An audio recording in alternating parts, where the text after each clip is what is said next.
temos 3 medidas que são importantes e que nos mostram se a nossa distribuição, ou seja, os dados que eu estou avaliando, né, dentro da minha estatística descritiva, os dados brutos, né, ou também podem ser os dados agrupados por intervalo de classe.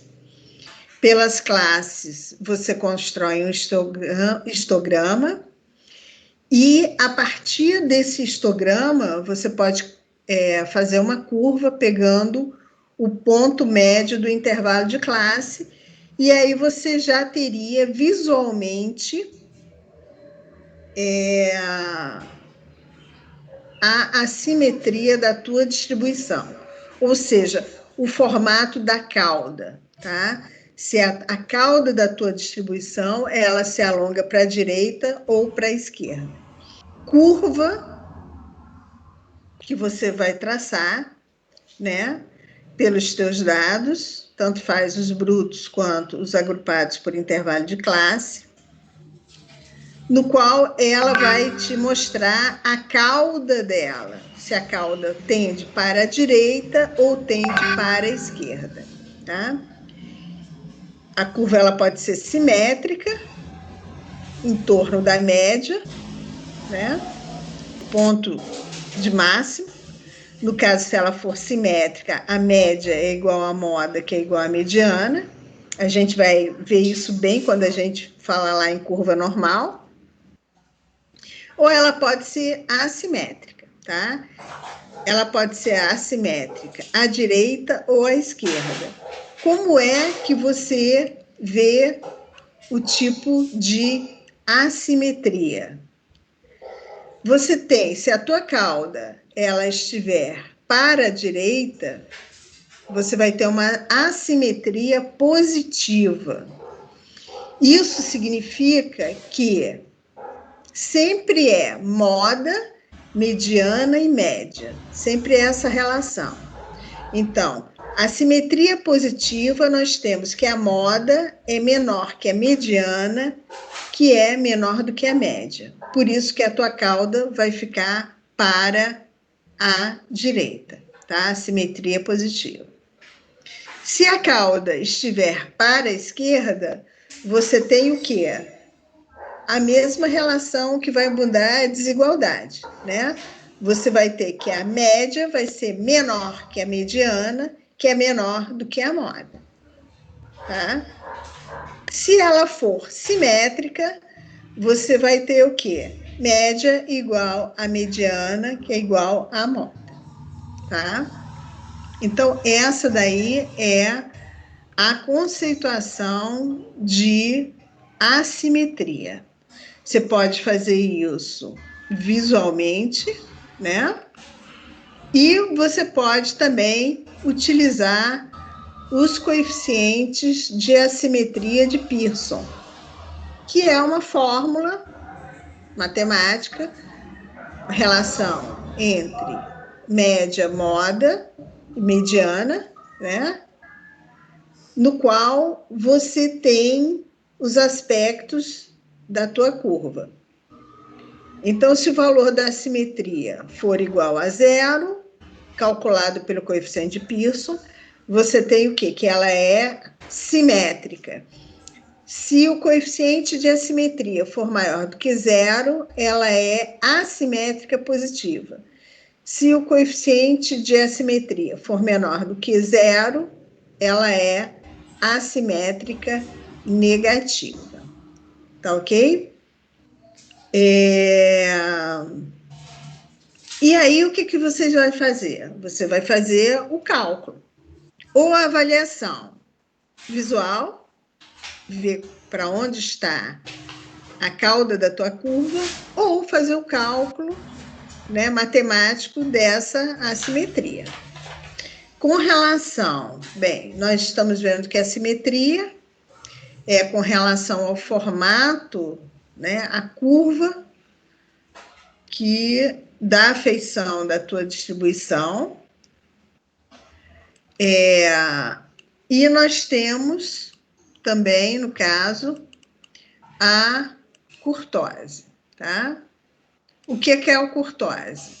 Como o nome está dizendo, é o achatamento da tua curva, né? Então, você tem a simetria, que é a forma, né? O formato da tua curva, e você tem a curtose, que ela se caracteriza em ser mais alongada ou mais achatada, tá? Normalmente, essa curva, ela tem um padrão normal, né? Então, o grau de achatamento, ele vai definir o tipo da tua curva. Você pode ter 3 tipos de curva. Você vai ver que a tua curva pode ser chamada de leptocúrtica, que ela é mais afunilada, os valores estão mais próximos da média, tem a mesocúrtica e tem a platicúrtica.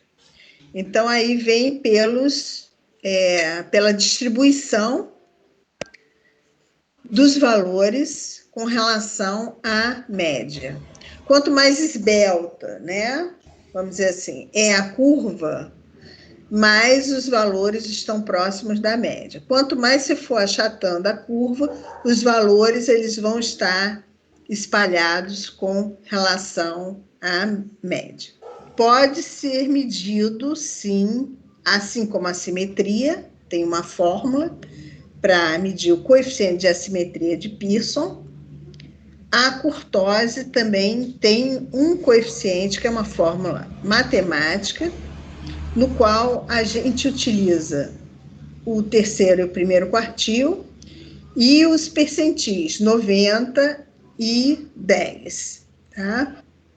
Então, é só fazer esse cálculo, quer dizer, o 90º percentil e o 10º percentil. E aí, esse valor, esse resultado de K, ele é comparado com o valor que é o 0,263. Então, o grau de achatamento da distribuição que você está estudando, ela é em função desse valor.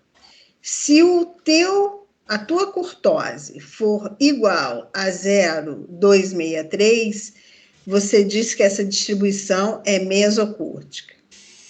Se ela for menor do que 0,263, ela é leptocúrtica e, respectivamente, se for maior do que 0,263, ela é platicúrtica. Então, é um coeficiente que te dá uma curtose. Essas 2 últimas medidas de estatística descritiva, né? Você pode ou visualizar a forma da curva e o achatamento dela, a forma com relação à cauda desta curva, né?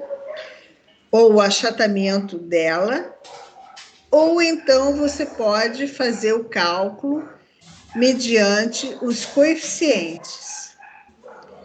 Cálculo que está no livro, né? Que usa uma fórmula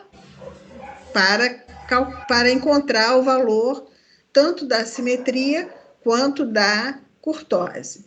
Lembrando que a simetria também a gente pode comparar a média, a mediana e a moda, né? E pode, além de ter a ideia visual do formato, né, da cauda desta curva, você pode identificar esses 3 medidas de posição, basicamente são as medidas de tendência central, né? Ou então fazer o cálculo mediante coeficiente de assimetria de Pearson. No caso da curtose, é a mesma coisa, é a observação do achatamento da curva e a comparação com um determinado valor, 0,263, no qual você faz o cálculo e verifica se é menor, maior ou igual a este valor.